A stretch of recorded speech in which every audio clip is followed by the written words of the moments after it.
Ladies and gentlemen, good day and welcome to the MB Industries Limited Q1 FY22 earnings conference call. This conference call may contain certain forward-looking statements about the company, which are based on the beliefs, opinions, assumptions, and expectations of future events. The company cannot guarantee that these are accurate or will be realized. The company's actual results, performance, or achievements could thus differ from those projected in any forward-looking statements. The company assumes no responsibility to publicly amend, modify, or revise any such statements on the basis of subsequent developments, information, or events. As a reminder, all participant lines will be in the listen-only mode, and there will be an opportunity for you to ask questions after the presentation concludes. Should you need assistance during the conference, please signal an operator by pressing star then 0 on your touchtone telephone. Please note that this conference is being recorded. I now hand the conference over to Ms. Parvati Rai from KRChoksey Research. Thank you, and over to you, ma'am. Thank you. Good evening. On behalf of KRChoksey Research, I welcome you all for the Q1 FY22 earnings conference call of MB Industries Limited. From the management side, we have Mr. Makran Appalwar, Chairman and Managing Director, Mrs. Rinku Appalwar, Executive Director and CFO, Ms. Maithili Appalwar, CEO of Avana, and Mr. Yash Punjabi, COO of Avana. We will begin the call with a brief overview by the manager, followed by the Q&A session. I now hand over the conference to Ms. Maithili Appalwar for her opening remarks. Thank you, and over to you, Maithili. Thanks, Parvati. Thank you, everyone, for being on the call. I'm really excited to welcome you this time. We had an incredible performance where our revenue grew by almost 112%. Sorry, just a second. There's too much disturbance. Can you move a little bit? Sorry, there was a little disturbance on the line. Just to continue, we had a phenomenal quarter where our revenue grew by almost 112% and EPS grew by 322% compared to the COVID year. However, even if we look from pre-COVID numbers, that's the year before last year, our revenues grew by 66%. So it's a great growth for the company, regardless of what base we're comparing it on. Happy to announce and congratulations to all shareholders because this is the largest quarter in our company's history. We made about 122 crores in revenue. There was a 46% growth in EPS from the Q4 of last year as well. So these were kind of the big numbers that we are very happy to announce. In addition to this, I'd like to kind of explain the reasons behind this growth and, why we were able to do this. Firstly, it's that, necessity is kind of the mother of invention. And last year, we had very, very little labor. And with that labor, we had to do something to churn out the revenue. And this resulted in a lot of different innovations that helped us improve our production efficiency by a lot. And now, even with the added labor, we're still continuing with those measures that we had. So we have the production efficiency and now we have the manpower, which is one big catalyst for growth. In addition, the US and European markets have grown pretty significantly, which has led to very strong export order books for us. And finally, on the Avana side, we've had a relaxation in a lot of the retail restrictions that we had. And because of these relaxed restrictions, we're seeing that there's a big demand on the Avana side, which we saw drop a little bit last year, similar to a lot of other retail companies. I'd like to announce next that we are doing a little bit of a reclassification of our verticals, which is something you may have noticed if you look through the presentation. Earlier, we used to, as you know, split it between advanced composites, water conservation, etc., etc. But now we've decided that instead of splitting it on the basis of the product or on the manufacturing type, we will be splitting on the basis of the sales or distribution system. So we've now split our verticals between B2B and B2C. Within B2B, we have them split between international business and domestic business. And within B2C or the Avana vertical, we have it split between consumer durables and consumer goods. Consumer durables includes pond lining, canal lining, basically all of those products, which are the large ticket items, larger product size than 1 lakh rupees. And consumer goods is the retail vertical which we launched recently, which has a lot of smaller ticket items, where the median size of the order is between 500 and 1,000 rupees. The reasons for doing this reclassification, basically what we wanted was that there should be an improved transparency for external stakeholders, shareholders included, because when we split it by the type of sales system or by the type of business, it's very easy for people to see and understand which verticals are driving growth, which is the ones that the company is seeing as growth drivers, which are the ones that are a little bit more relaxed. And secondly, we wanted to also, on an internal side, this affect the distribution system affects how we create, how we market, how we produce the product. So that was something that we wanted to pay a lot of attention to. So if there are some products which we sell in two different sites. For example, we have Leno bags which we sell through Avana, and we also sell them through our international business. But the way the product is made and the way it's marketed is very different on these two sides. So we wanted to make sure that we are defining it in the correct way. Another very good thing that happened this quarter was that our capacity utilization was up to 87%. Pre-COVID, our capacity utilization was at about 76%. So this, we're looking at an 11% growth.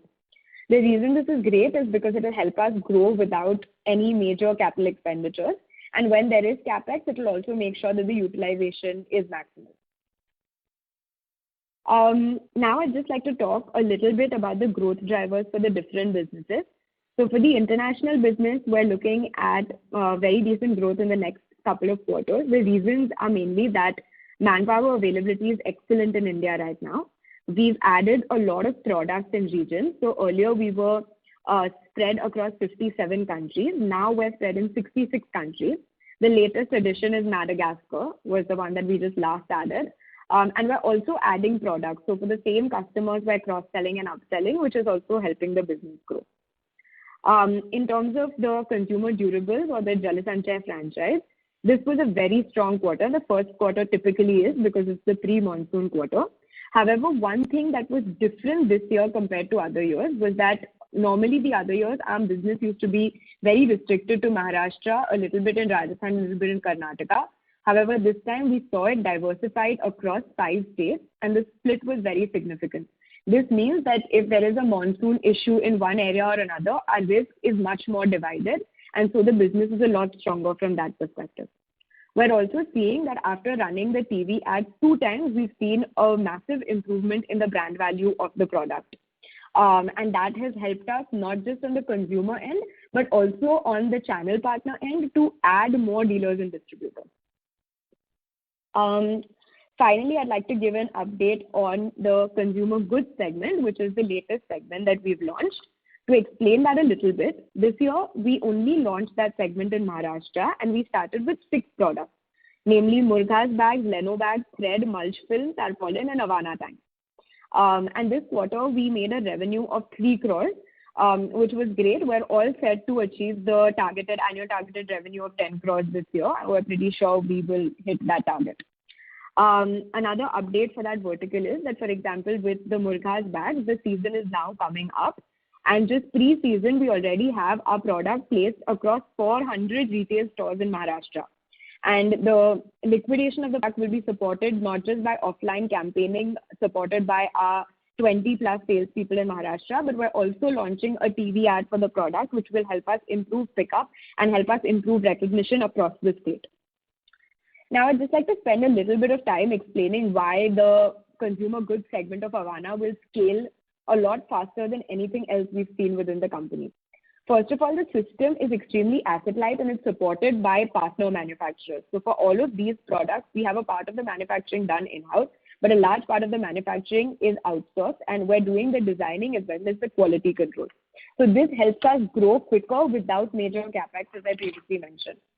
Secondly, the market is massive for agropolymers. There are almost 17 states in India which are horticulture, that's vegetable and fruit producing states. And so each of those states have a very, very large market size for all of these products. And because we're not just entering in a single product, since we're contracting it out, we're not tied to a single product. We're able to do a lot of different products. So the seasonality is balanced. We don't have to stick to one product or one season. At every single time in the year, one or the other product is working.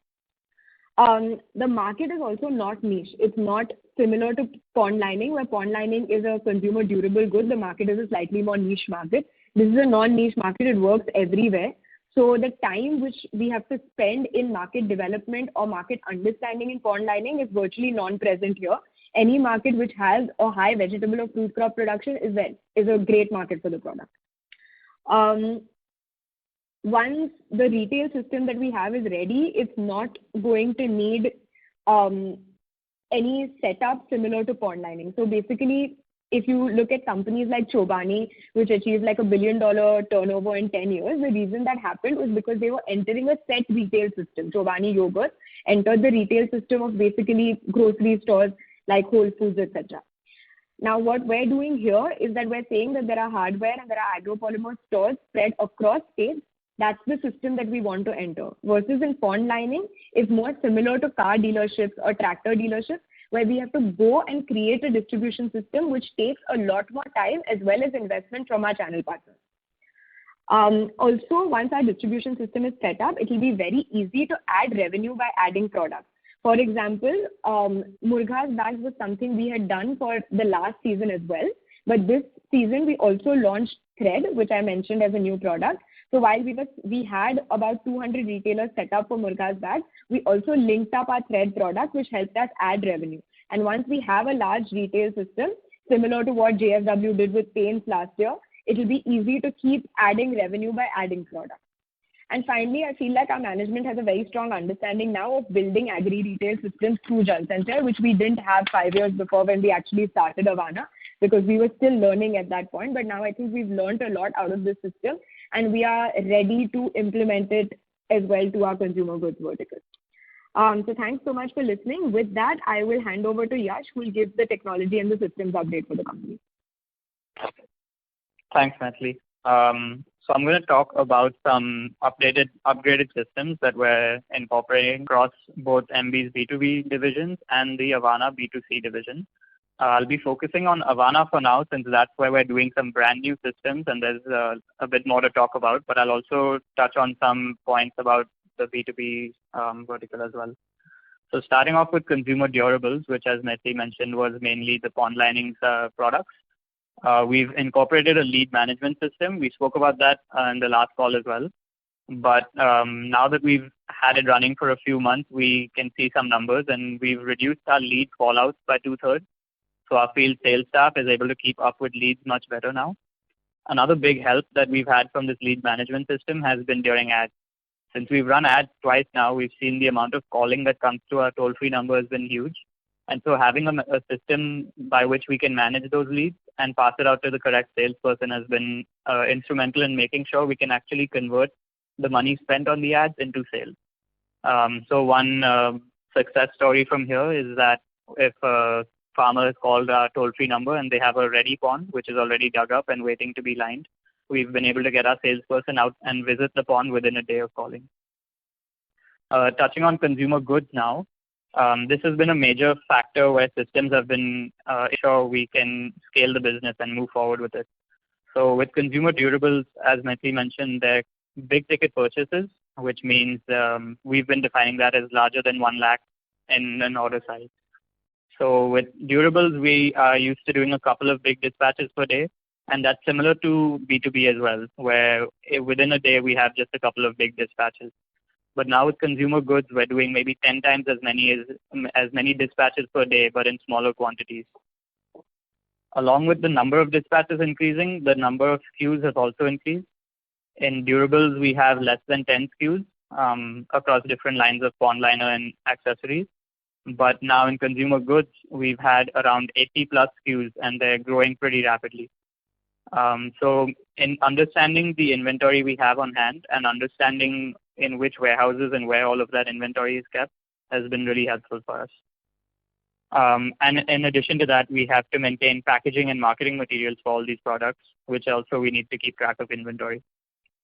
So in the last quarter, when we just launched this segment, we were falling behind and struggling a little bit with dispatches, but because of these new systems that we've implemented, we've been able to keep up and grow the vertical much faster than we expected. And the new systems take into account everything from accounts, production planning, inventory, invoice generation, all the way to arranging trucks for dispatch and sending info automatically to the customer with their tracking information. Another big part about the system is that it automatically searches for abnormalities and alerts management when it finds it, such as maybe if we're running low on stock on a product, or if we have sales staff that aren't hitting their targets on time. We've been using the system to allow us to scale rapidly, because now that we can increase sales staff and still manage them through automation, and now that we can increase the number of customers, geographies, and products and still be able to manage all of it, it's been helping us add on these different things and still keep up with everything. Similarly, we've been doing this kind of digitization in the B2B segment as well, and we've been putting similar automations in the existing ERP system. So these automations will check through reports for abnormalities and report up, and we don't have to do this manually anymore. So the benefit of this is that with the same amount of management, we're able to increase our manufacturing capacity as well as our sales capacity without having to hire anymore. An example of this for manufacturing is that we've implemented a loom management system where when we need a set amount of fabric for an order, once the loom hits that fabric, it automatically stops, and we're not relying on the operators to be measuring that constantly and manually stopping the machine. So that's been reducing the wastage significantly. With that, I'll hand the meeting back to you. Thanks. Parvati, we're ready to open it up to questions. Sure. Thank you. Yeah. Ladies and gentlemen, we will now begin the question and answer session. Anyone who wishes to ask a question may enter star and 1 on their touchtone telephone. If your questions have been answered and you wish to withdraw yourself from the queue, you may enter star and 2. Participants are requested to use handsets while asking a question. Ladies and gentlemen, we will wait for a moment while the question queue assembles.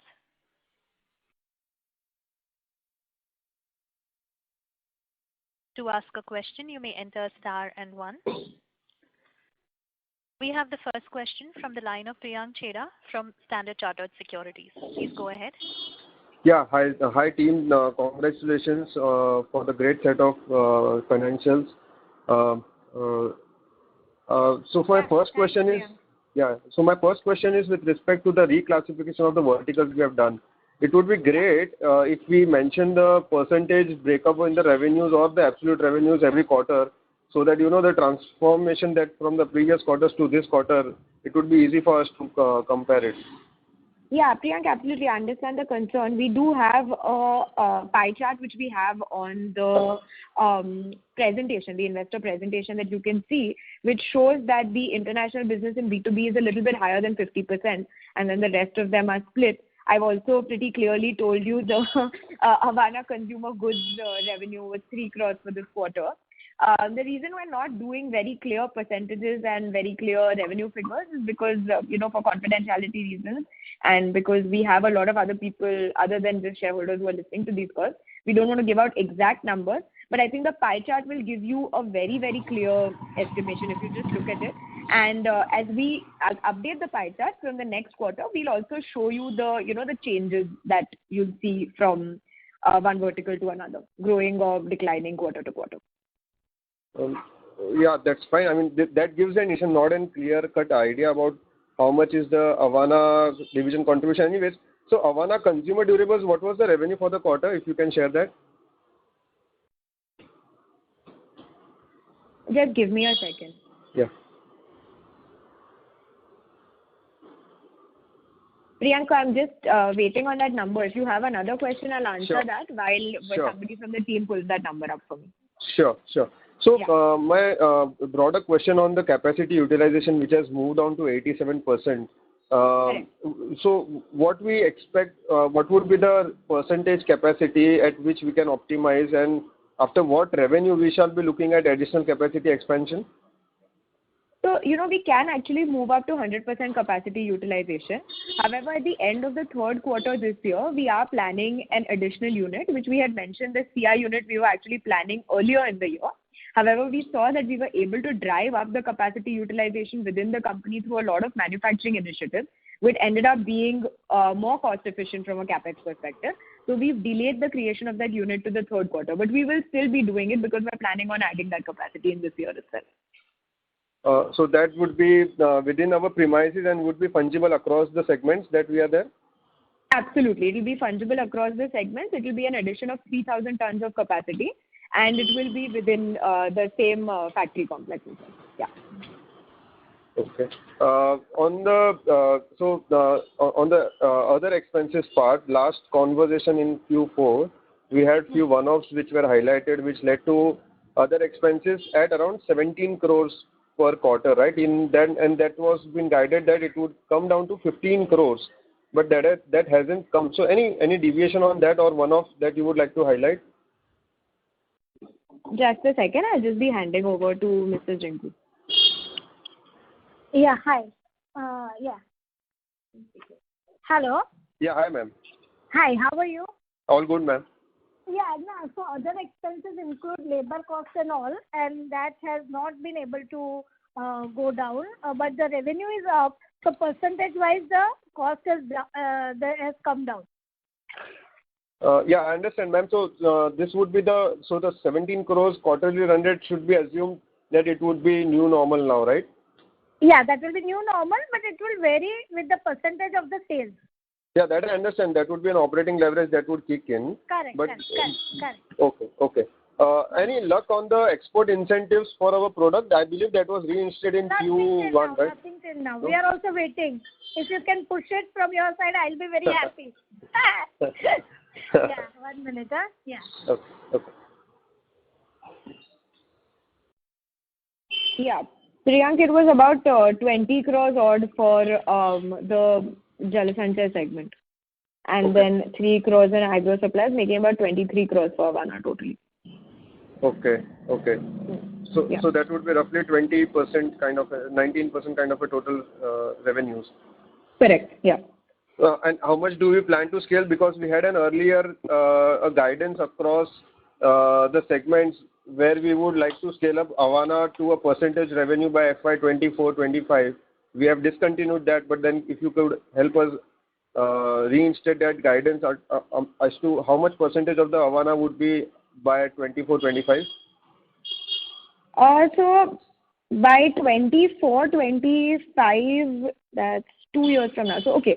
So this year currently we're looking at it's at about 19%, and I think we'll end the year with also a similar sort of division, because we're looking at the vertical being anywhere between 90 and 95 crores at the end of the year, which is sort of consistent with what the numbers that we have right now. If you just multiply by 4, that's the numbers we're looking at in 4 quarters. However, in 24-25, I think we'll see it go up to at least 40%. No, I'm sorry. That's sort of a bit confused to my part. If we are saying that if it's into 4 on the current quarterly revenue, we won't be touching that 100 crores mark, right? No, like I said, it would be between 90 and 95, and this would put us at 92 crores. Okay. Yeah. Okay. And in general, so on the guidance, if you can allow me. So in general, on the B2B segment and B2C international segment, we roughly had an understanding that would grow at a nominal GDP rate anywhere between 10 to 13% in FY22. That's point number 1. The point number 2 is the other division, which is B2C, which is Avana, which you said would be 92 crores kind of a revenue. Does that broader understanding is correct for me as to picture out to how FY22 would fare out? Yeah, I mean, honestly, the B2B segment is looking at a very strong growth this year. You can expect all of the other quarters to be in line with this quarter in terms of revenue. So we're expecting fairly strong quarters. B2B has seen a very good growth because, like I said, our major territories have grown in business. US and Europe, we're seeing a very, very strong order book from those. And because, last year we had a lot of time to sort of think and realign the business, we were also able to add territories and add products for both the B2B and the B2C business. B2C, obviously the retail segment took a more major hit during COVID than B2B did. So it's taking a little bit of time to come back up. And I understand that the guidance was originally 100 crores, but I think we'd still be pretty pleased to have a 95-ish crore turnover this year because we're just coming out of a COVID year. Sure. So that's great to hear about B2B, the revenue momentum that is picking up. So B2B and B2C, which is domestic and international combined, we'll be looking at more than 375-400 crores kind of a mark given the 100 crores revenue in the current quarter, right? Yeah, very easily. We're looking to cross that. Just if you can highlight on the margins front, we sort of had an earlier guidance of 100 to 200 bits kind of an margin expansion for the full year. Is that intact, or we can see some incremental gains given the operating leverage that we are looking at it? So currently, if you saw that last June, we were at about 11.67% in terms of EBITDA. And then last March, we were down, or rather this March, we were down to 9.53. So now we've almost picked that up again by about 100 bits from the last quarter. So we're at 10.68. So annually, if we look at, I feel like we'll be significantly stronger than last year. At least 100 bits growth should be expected on a year-to-year basis. Okay. Would it be 100 or 200? I mean, that's what my question was, whether we would cross that 100, 150 bits kind of a previous margin given the top-line visibility that we have. I think the hope will definitely be to make it 200, like you, ours as well, because we're still the biggest shareholders in the company. But I'm going to go ahead and say that 100 for sure right now. Sure. All right. Yeah. Thanks a lot. I'll come back if you have any other questions. Yeah. Thank you. We have the next question. We have the next question from the line of Ajit Murur, an investor. Please go ahead. Mr. Murur, please go ahead with your question.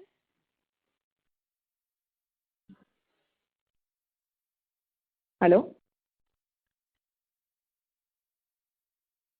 Just one moment. I'll just check this participant line. Sure.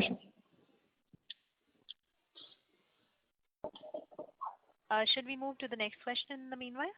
Yeah, absolutely. Thank you. We have the next question from the line of Deepan Shankar from Trustline PMS. Go ahead. Good evening, everyone, and thanks a lot for the opportunity, and congratulations for the whole team of MB for great set of numbers. Thank you, sir. Thank you. Firstly, I want to check, we are doing substantially better numbers in terms of sales, but still I think we need to catch up on margin terms. So wanted to understand from the team, what is our plan towards improving gross margin terms, so which is almost 1,000 bips lower than our last year numbers. So are we working towards increasing contribution from our high margin products, or passing on the price of increase of raw material to customers? So what is our plan on that front? Sir, there are multiple things that we're looking at in this segment in terms of the margin improvement. One, firstly, is that because of COVID, there were a lot of margin losses that happened, as you know, to get the manpower back as well and such like that, which affected us all through this quarter. So those will be reduced in the coming quarter. In addition, like you said, we are focusing on higher margin products. As I mentioned, even in exports, we've now added different product lines that we're looking at, which are higher margin product lines.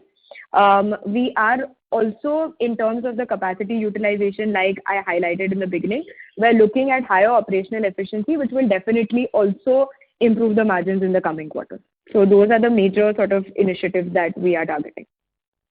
Okay. So definitely this higher utilization is helping in terms of EBITDA margins, but in terms of gross margin, there seems to be not much improvement. So that's why we were wondering whether the product mix has been changing a lot.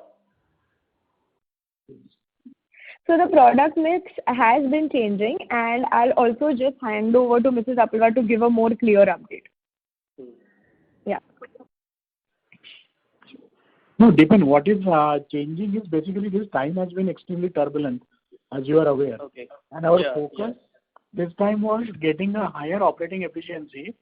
So we did, and you must have seen, there's also a lot of reclassification, realignment of activities. So in order to achieve first the top line, bottom line will automatically follow, because we know how to get the bottom line up.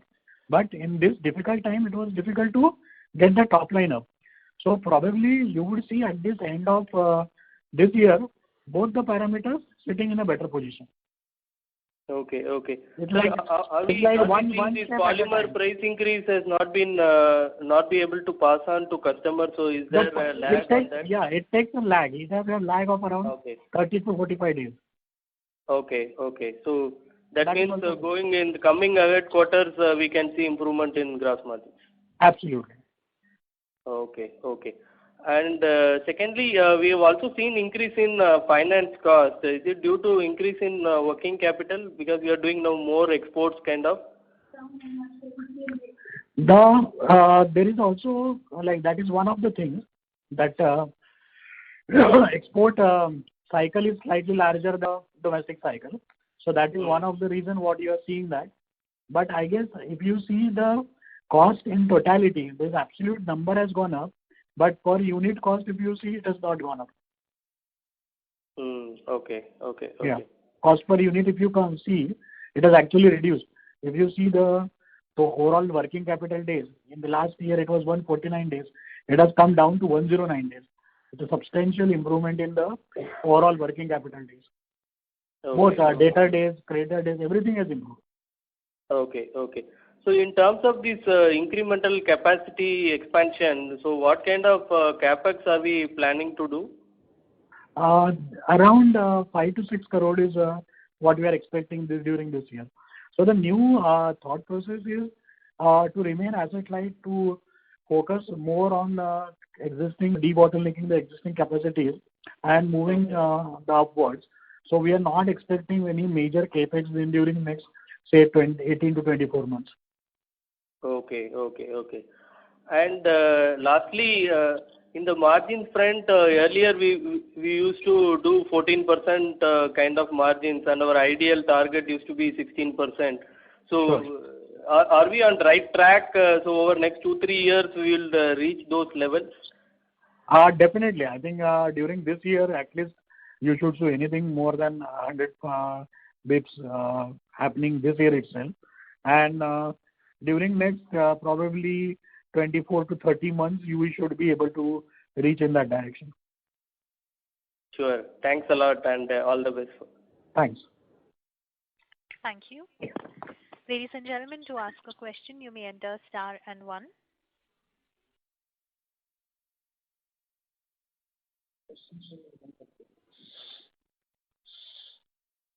Participants, if you have a question, you may enter star and 1.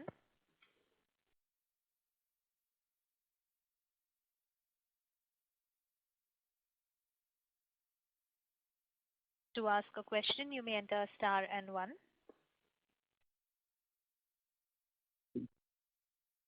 As there are no further questions, I would like to hand the floor back to Mr. Makarand Appalwar for closing comments. Please go ahead, sir.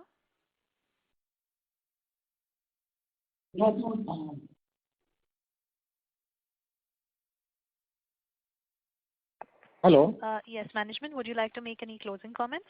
Yeah, thanks for this opportunity to interact with you one more time.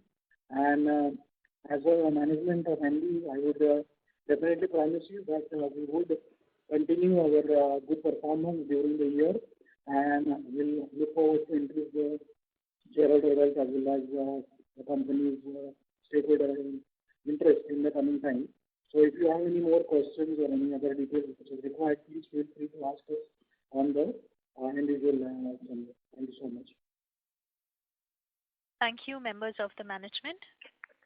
Ladies and gentlemen, on behalf of MB Industries Limited and KR Choksey Research, we conclude this conference. Thank you for joining us, and you may now disconnect your lines.